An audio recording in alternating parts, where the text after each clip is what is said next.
नमस्ते, मेरा नाम है विकास और आप देख रहे हैं पत्रिका उत्तर प्रदेश। इस वक्त हम मौजूद हैं मैनपुरी में और मैनपुरी से जो प्रत्याशी हैं डिम्पल यादव, ये किसी परिचय की मोहताज नहीं है। इससे पहले भी जब बाई इलेक्शंस 2022 में आप जो है यहाँ से कंटेस्ट किया था आपने, तो उस इलेक्शन को भी मैंने कवर किया था। एक हफ्ते तक लगातार जो हम सफाई में मौजूद रहे थे।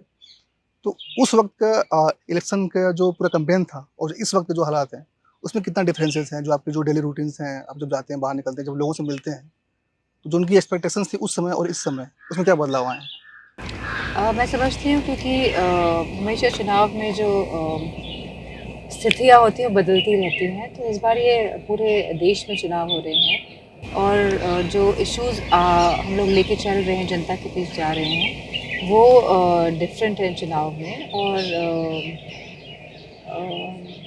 That is it. उस वक्त जो है मुलायम सिंह यादव जी का देहांत हुआ था, उसके बाद का जो पूरा सेंटिमेंट था लोगों का, जी। काफ़ी पॉजिटिव था। ये था कि कितने जी। मार्जिन से आप जीत रही हैं हाँ जी, हाँ और जी। आपने काफ़ी ज़्यादा मार्जिन से जीती हुई थी। हमने आपके इलेक्शंस के जो कैंपेन था उसको मुझे फॉलो किया था। आप अलग-अलग जगह जाती थी तो लोगों का हुजूम उमड़ पड़ता था।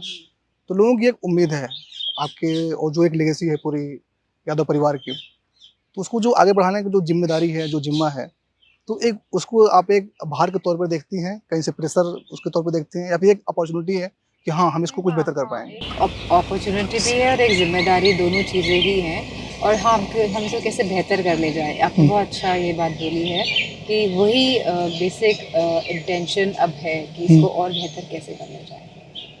अखिलेश यादव जी लास्ट टाइम पे कन्नौज से जो है पर्चा भरते हैं।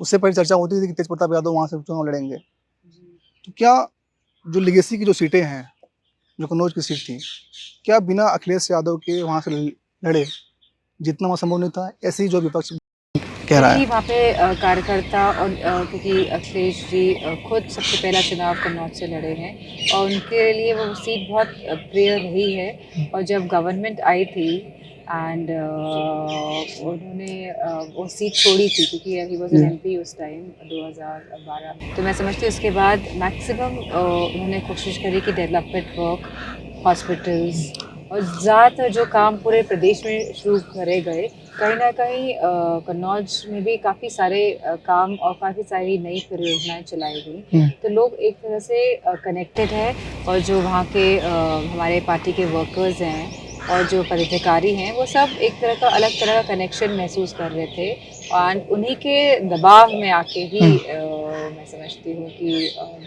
चुनाव में उतरे। तो फिर अगर वो लोकसभा का चुनाव जीत जाते हैं, तो विधानसभा में जो एक डिबेट होती है, Yogi ji versus CM versus Akhilesh Yadav, क्या वो देखने को मिलेगी या फिर से यहाँ से कोई दूसरा कंटेस्ट करेगा?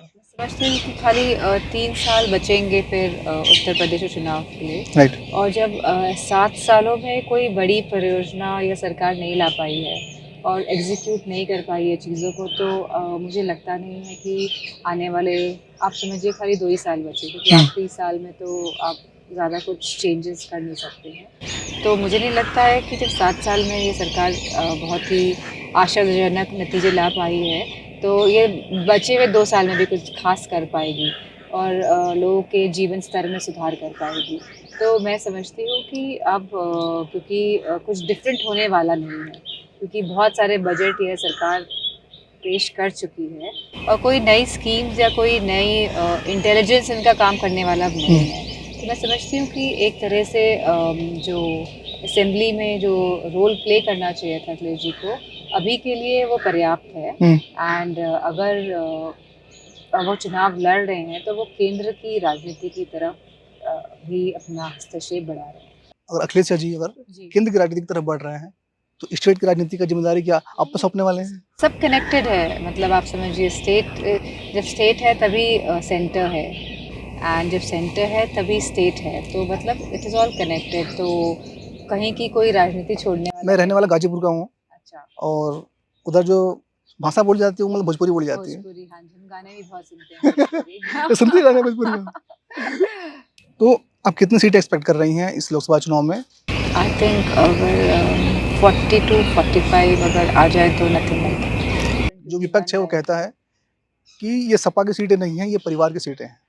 जो अगर हम पिछले 2 चुनाव का बात करें तो? हाँ जी, ये बहुत बार ये प्रश्न पूछा गया है और मैंने बार-बार यही इसका जवाब दिया है कि क्योंकि यह लोकतंत्र का माध्यम है और सभी कैंडिडेट्स जो होते हैं वो जनता के बीच जाते हैं और जनता ही अपने रिप्रेजेंटेटिव का चुनाव करती है। तो कहीं न कहीं ये बात कहना कि ये परिवार के हैं, ठीक है, लेकिन आप जनता के बीच जा रहे हैं, कोई परिवार के लोग तो वोट नहीं कर रहे हैं। राइट।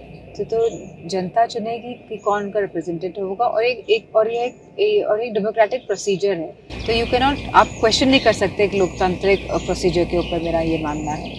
और इसी के साथ मैं ये भी कहना चाहूँगी कि जो हमारे परिवार की बात करते हैं तो वो देखें कि उनके पार्टी में कितना परिवार कूट-कूट के भरा हुआ है, परिवारवाद। और उसके साथ जो ये गठबंधन करते हैं विभिन्न प्रदेशों में, उसमें भी कहीं न कहीं परिवारवाद है। चाहे आप कश्मीर से साउथ तक चले जाइए, तो मैं कहती हूँ कि ये लोग भी खाली परिवार वाली पार्टियों के साथ ही गठबंधन करते हैं। एक तो हो गया परिवार की सीटें और एक हो गया कि एक सेफ सीट, यानी परिवार के लोग जहाँ चुनाव लड़ रहे हैं उन्होंने सेफ सीट को चुना है। लाइक मैनपुरी हो गया, कन्नौज हो गया, बदायूं हो गया, आजमगढ़ भी सीट हो गया जहाँ पे Badaun is not a safe seat और मैं समझती हूँ मैनपुरी का भी अगर आप पूरा देखेंगे कैलकुलेशन तो सेफ सीट वो इसलिए है क्योंकि मैं समझती हूँ यहाँ पे बहुत ही जो काम हुए हैं और जो पिछले 20-25 साल में जो चेंज देखा है लोगों ने और जिस तरह का कनेक्शन बिल्ड किया है नेताजी ने या अखिलेश यादव जी ने या फिर अब हमारे द्वारा जो हो रहा है, तो बेसिकली कनेक्शन बिल्डिंग का ही काम है। Politics is all about how you are connected to the people. Ma'am daily routine कैसा रहता है जैसे अपने आप को फिट रखना इलेक्शन में इतनी इतनी भारी गर्मी में? या आप इलेक्शन लोग में तो वैसे खाना पीना कम होता है तो फिट हो ही जाता है। अद्दी यादव का वीडियो काफ़ी आजकल सोशल मीडिया पर वायरल हो रहा है इलेक्शन कैंपेनिंग के दौरान। 1 महीने तक उन्होंने आपके साथ पूरा देखा, अब उसके बाद वो अकेले जा रही हैं जनता के बीच में। उससे मेरे साथ ज़्यादा कुछ नहीं देखा, खाली एक मीटिंग में मेरे साथ चली गई थी क्योंकि वो लखनऊ जाने के लिए वो सैफई से होते हुए गई हैं एंड क्योंकि मैं माँ हूँ और शी इज़ अ डॉटर तो she wanted to contribute, she wanted कि वो मम्मा को कैसे योगदान थोड़ा बहुत अपनी तरफ से कर सके, तो it is her initiative and I feel very good about. नहीं, ये जो वीडियो जो वायरल हो रहे हैं और जो वीडियो देख रहे हैं तो उसमें कई बार जो लोग कहते हुए आ रहे हैं कि ये लग रहा है कि नेताजी आ रहे हैं घर-घर पे, घर-घर में नेताजी आ रहे हैं और उनकी छवि लोग अदिति यादव में देख रहे हैं। मैं समझती हूँ कि सबकी अपनी इंडिविजुअलिटी होती है और मैं नेताजी जैसा बनना तो मतलब आसमान छूने जैसा है। तो क्या हम ये कह सकते हैं कि पॉलिटिक्स में जो नेक्स्ट जनरेशन है उसकी एंट्री की जो जो एक होता है ना कि स्क्रिप्ट वो लिखी जा रही है अभी से, मतलब इसी चुनाव से? नहीं, ये तो गलत होगा कहना कि स्क्रिप्ट लिखी जा रही है और मैं जैसे कि मैंने कहा कि बेटी है और हम सब समझते हैं क्योंकि हम सब परिवार वाले हैं कि अगर कभी भी माँ किसी भी तरह अगर बेटी अपनी मदर के लिए यूज़फुल होना चाहती है या एक मदर अपनी डॉटर के लिए या अपने सन के लिए यूज़फुल होना चाहती है तो ये हम उस रिलेशन को मेंटेन करके उस भाव से she has come here and इसके आगे मतलब सोचना भी मैं समझती हूँ कि सही नहीं होगा। मैम अभी एक इलेक्शंस में काफ़ी ज़्यादा पॉपुलर हो रहा है कि fake video, deep fake video AI का इस्तेमाल करके लोग अलग-अलग तरीके से बना रहे हैं। तो उसमें आपका क्या विचार है कि जो इलेक्शंस का जो नैरेटिव होता है और जो मेन टॉपिक होता है, लाइक डेवलपमेंट हो गया, एजुकेशन हो गया, हेल्थ का इशू हो गया, उससे शिफ्ट होकर के हम पूरी तरीके से धर्म और वीडियो और ऐसे मुद्दे पे बात करते हैं जो गैर ज़रूरी तरीके से लगता है जनता के लिए, अगर मैं वोट की बात करूँ। और साधन हाथ में ही है आप सबके, तो अपना स्क्रॉल करते हुए आप देख लेते हैं, कुछ भी देख लेते हैं, तो basically you are engaging your mind और कहीं ना कहीं फिर आपके कहीं ना कहीं ये चीज़ और ये बातें रेस्टोर हो जाती हैं आपके सबकॉन्शियस माइंड में जो रहती है वहाँ पे। तो और बीजेपी अच्छी तरह से जानती है कि इस तकनीक को कैसे इस्तेमाल करना है और लोगों को इससे कैसे इफ़ेक्ट करना है, तो मैं समझती, लेकिन जो आज जो समस्या है जिस तरह के लोग आज बदहाली के रास्ते में है, कहीं ना कहीं हमारे किसान, हमारा युवा, हमारी माताएं बहनें जो रोज़ महंगाई का सामना कर रही है और आज हमारे जवान भी कहीं ना कहीं अपने आप को उपेक्षित महसूस कर रहे हैं, तो मैं समझती हूँ इस चुनाव की परिस्थितियाँ काफ़ी अलग हैं और मैं सभी से यही कहना चाहूँगी कि अपने आसपास देखते हुए वोट करिए, ना कि खाली व्हाट्सएप के माध्यम से और सोशल मीडिया। मैम अभी आपने जवान की बात करी, तो जब बीजेपी ने अग्निवीर स्कीम ले आई और अग्निवीर स्कीम में 4 साल उसका टेन्योर है, उसके बाद 25% जो जवान जो कैंडिडेट है वो आगे के लिए परमानेंट कमीशन में जाएंगे। तो आप ये बोले कि 75% लोगों को वापस घर भेज। हाँ, और आप जो सैन्य परिवार से आपका ताल्लुकात रहा है। वेरी सैड बिकॉज हमारे देश में जो हमारे किसान हैं उनके ज़्यादातर बेटे, और मैं समझती हूँ कि किसान का बेटा ही जवान फ़ौज में भर्ती लेके जवान बनते हैं। एंड कहीं न कहीं आपने पूरी जो एक रूरल इकोनॉमी है इसको भी आहत पहुँचाने की कोशिश करी है, क्योंकि जब जवान जाता है तो अपने घर पैसे भेजता है जिससे कि उसका घर चलता है। तो कहीं न कहीं जो एक तरह की स्टेबिलिटी थी रूरल एरियाज़ में, वो भी इस स्कीम के कारण, जो ये अग्निवीर जैसी योजना के कारण इफ़ेक्ट हुई है। और इसी के साथ जो सम्मान जो जवानों का होता था, मैं समझती हूँ अब वो सम्मान उन्हें नहीं मिल पाएगा।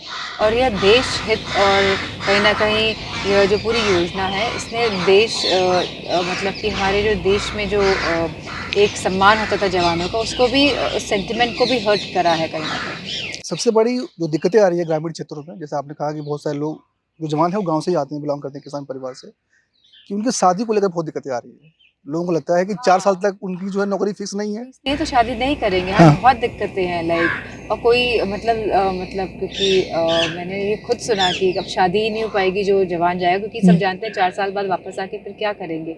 तो बहुत ही ज़्यादा इंस्टेबिलिटी का जो माहौल है, और युवाओं की स्पेशली लाइफ में जो इंस्टेबिलिटी आई है, तो ये कहीं न कहीं मैं समझती हूँ सरकार की विफलता ही है। और आपकी जो है समाजवादी पार्टी 40 से 42 सीट ले आती है, जैसे आपने बोला, जो आपकी एक्सपेक्टेशंस हैं। तो आपके 5 पॉइंट में अगर आप आपने एजेंडे को गिनाएँगे कि आपके लिए 5 प्रमुख मुद्दे क्या रहेंगे? और आपकी 40 से 42 सीट आती है, या फिर आपका अगर बिगर कंट्रीब्यूशन होता है गवर्नमेंट बनाने में सेंटर में तो? मैं समझती हूँ एक तो जो महिला पेंशन योजना का जो ज़िक्र किया गया है कि 1 लाख महिलाओं को पेंशन देना, तो ये प्राइम रहेगा। एंड आशा बहुओं की जो जो ये जो उनको जो वेजेस मिलती हैं, रेम्युनरेशन जो उनकी जो तनख्वाह है, इसको डबल करना इनकी, ये भी एक बहुत बड़ा मुद्दा रहेगा। इसी के साथ हमारा ये भी रहेगा कि हम एमएसपी दे पाएँ अपने किसान भाइयों को, और जितने ज़्यादा से ज़्यादा रोज़गार उत्पन्न कर पाएँ, और ये अग्निवीर जैसी योजनाओं को पूरी तरह से निरस्त करना।